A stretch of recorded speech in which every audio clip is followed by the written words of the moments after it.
कंगना रनौत जी। धन्यवाद अध्यक्ष महोदय जी।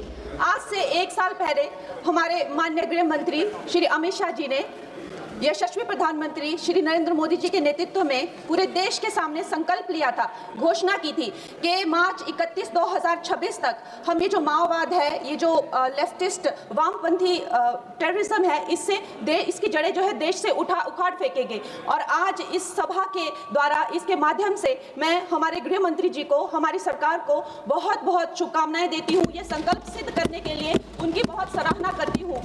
अध्यक्ष महोदय, 1967 में ये छोटी सी चिंगारी माओवाद की उठी थी। उस वक्त अगर कांग्रेस सरकार चाहती तो इसको उसी वक्त दबा सकती थी, लेकिन उन्होंने क्या किया, उल्टा उन्होंने आदिवासी लोगों को जो है वो सौतेला ट्रीटमेंट दिया। उनके बीच में जो एक वैचारिक दूरियां थी उनको कभी भी उन्होंने खत्म नहीं किया।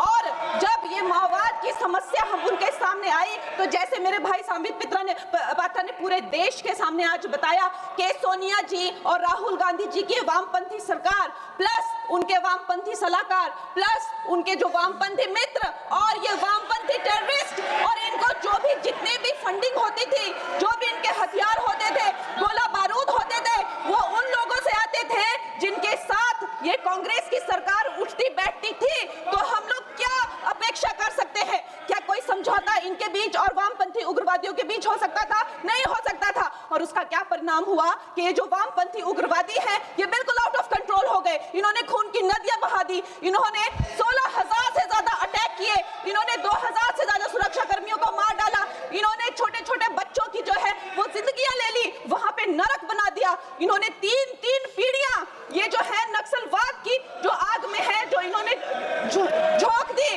और जब इसके अंधेरे में पूरी तरह से जो ये क्षेत्र है जो डूब गए, जिन छोटे छोटे बच्चों के हाथ में लैपटॉप और कलम होनी चाहिए थी उनके हाथों में इन्होंने बंदूकें दे दी। अध्यक्ष महोदय, इन्होंने जब पूरी तरह से उनका भविष्य खत्म कर दिया तो पूरी तरह से अंधकार में तो अपना हाथ झटक लिया।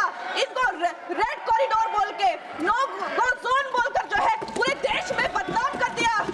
हम भी फिल्म इंडस्ट्री में हम सोचते थे कि इतने अच्छे जंगल हैं, वहां जाके कोई गांव की शूटिंग करते हैं, अच्छा कोई गाना बनाते हैं, लेकिन उस टाइम की जो व्यवस्था है वो क्या कहती थी, अरे ये जो आदिवासी लोग हैं ये बड़े ही उग्र होते हैं, ये देश के साथ नहीं रहना चाहते, वहां शूटिंग मत करिए। खुद की असफलता छुपाने के लिए इन्होंने पूरे देश से जो है आदिवासी समाज को इन्होंने आइसोलेट कर दिया। लेकिन हमारे प्रधानमंत्री श्री नरेंद्र मोदी जी कहते हैं कि रात चाहे कितनी भी लंबी हो वो रात ही है, सवेरा होना निश्चित है। और 2014 में जब प्रधानमंत्री जी की सरकार आई और आज हम देखते हैं कि उन्होंने एक आदिवासी महिला को जो है वो राष्ट्रपति बनाया, उन्होंने हमारे सुरक्षा बलों को जो है वो सशक्त किया और उनको सशक्त करने के बाद उन्होंने वो रेड कॉरिडोर, वो भयानक नो गो जोन को जो है वापस लिया, वहां पे संविधान स्थापित किया। अध्यक्ष महोदय, मैं एक नई सांसद हूँ, मुझे 2 मिनट दीजिए।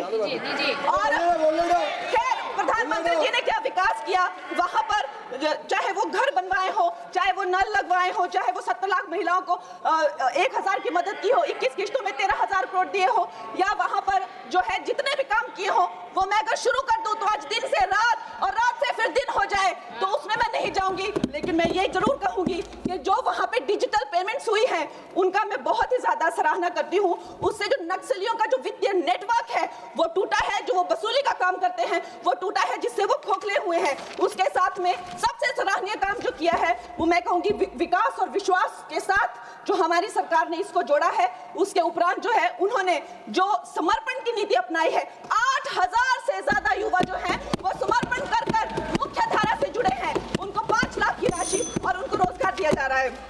महोदय जी, मेरे पास कहने के लिए तो बहुत है लेकिन मुझे बहुत ही कम समय मिल रहा है। सदन के पास समय नहीं है। इस तरह की नीति हमने दोगों में भी अपनाई है और वहां भी बोडो में, आसाम में भी 10,000 से ज्यादा लोगों ने समर्पण किया है।